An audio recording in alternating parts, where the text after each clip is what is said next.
Hello for the 6th week of Easter, May 24, 25.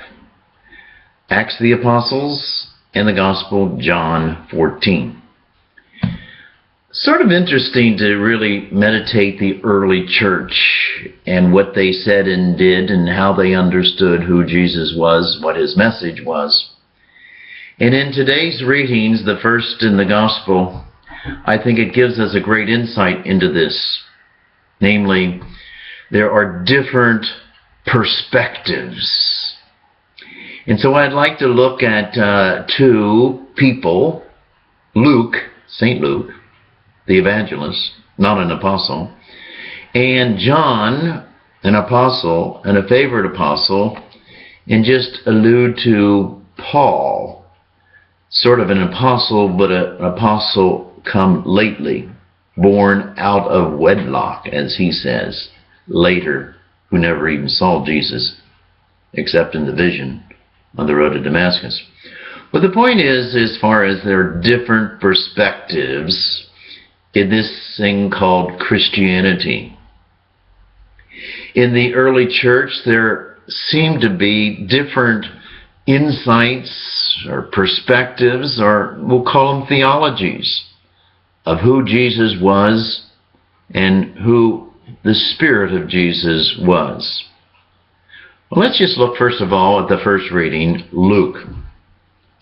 We don't know when he was born. We think he wrote his gospel around 70 to 85 AD, 40 to 45 years after Christ. And his perspective was under the guidance of the Holy Spirit. And the Jewish community was under the guidance of the Holy Spirit. And this Jewish community was always in step with the Holy Spirit, but connected with the apostles.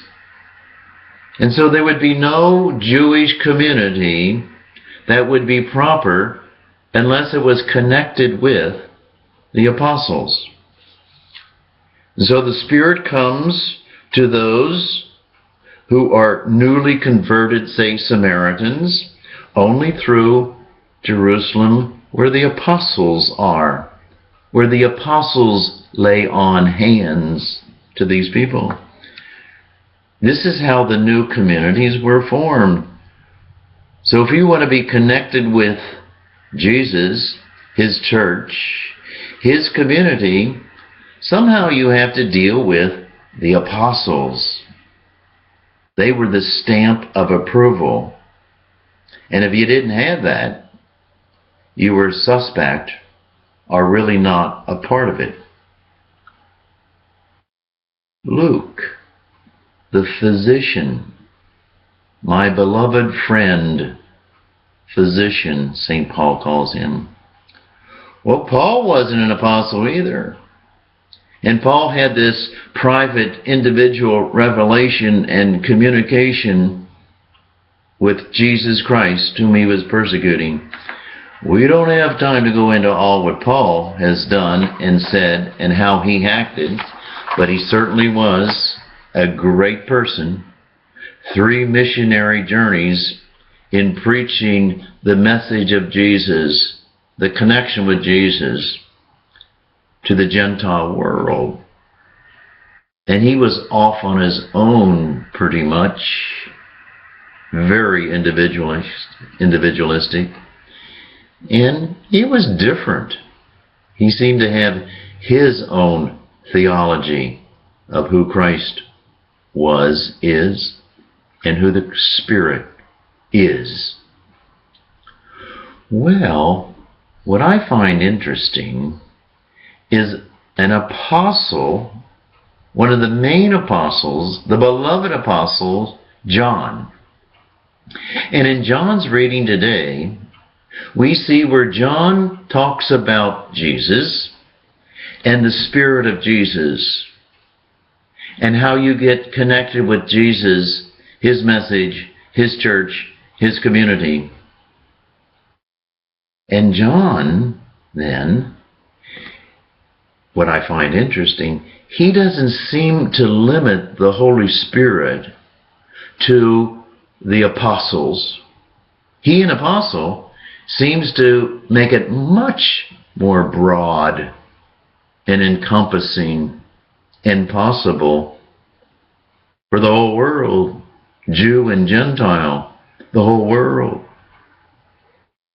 And he, and it is in the gospel this morning, this afternoon, he says, if you love me, you will keep my commandments, and I will ask the Father, and he will give you another advocate, a helper, to be with you always, the Spirit of truth, whom the world cannot accept, because the world neither sees nor knows him, but you know him.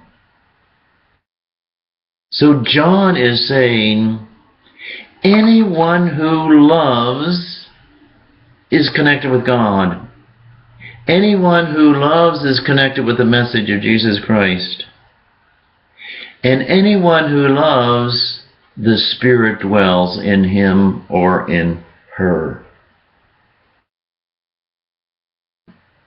That perspective I find to be the most attractive, personally. Because I don't think Jesus came and suffered and died for this small group of early Christian Jews. But no, he came and suffered by early Christian Jews, and in and through men like John and Paul, the Gentile world, everybody. Jesus suffered and died and saved the world, humankind, not just the special, chosen, privileged kind. We're reaching the end of the Easter season, and it culminates in the coming of the Holy Spirit. And the Holy Spirit is so powerful, so important, is so helpful, the advocate, that the Holy Spirit will be around in the world until the end of the world, or the end of time. And therefore, all good people receive the Holy Spirit. All loving people have the Holy Spirit. We may celebrate and have the Holy Spirit in a very special kind. Confirmation, yes. The Spirit of Jesus, yes. But don't think you're the only. We might be the privileged, but you're not the only. The Spirit blows where the Spirit wills. And I think apparently the Spirit blows on the whole world, all time, all people. Don't ruin the message of Jesus. It's bigger and better than you ever would expect. Come, Holy Spirit, fill the hearts of your faithful. Have a good day.